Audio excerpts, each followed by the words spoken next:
Hello and welcome to this Fort Wayne Fire short. In this short we are going to talk about end-tidal capnography, otherwise known as ETCO2. So before we go into exactly what that is, let's recap how gas exchange works inside of our body. So I inhale oxygen from the environment around me, and that inhalation goes down my trachea through my bronchus and it reaches the bases of my lungs and alveoli. Inside of these alveoli, gas exchange occurs. So I have a very vascular area where I have hemoglobin circulating in my blood, and that hemoglobin offloads carbon dioxide and onloads or accepts oxygen. So when they are offloading carbon dioxide, that is going to be exhaled, and that is what end-tidal capnography is measuring.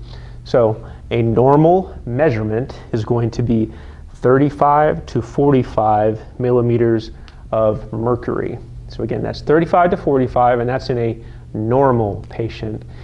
Many times when you are recording end-tidal, this is on someone who is not in a normal state. Their homeostasis is very off, and so you might not see those numbers, but in a healthy individual, that is what your range is going to be, your standard range, 35 to 45. And again, that is millimeters of mercury.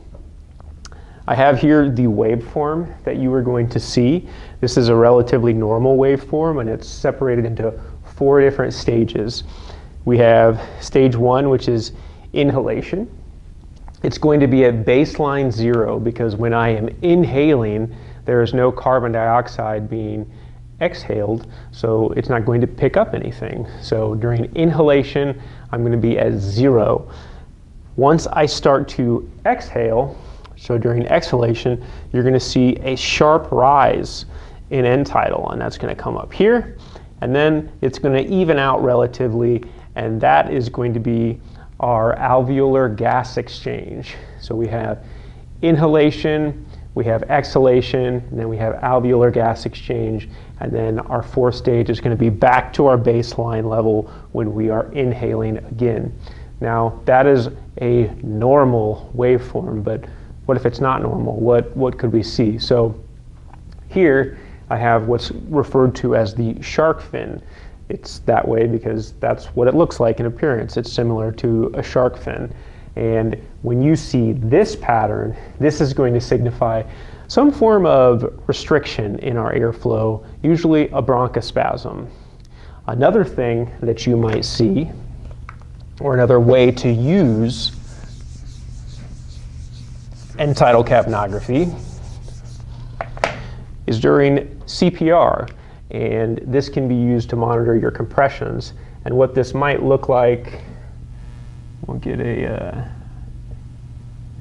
baseline level here, and what that might look like is going to be blips like this with every compression. Hopefully that provides some clarity with end-tidal capnography and you learned a little something.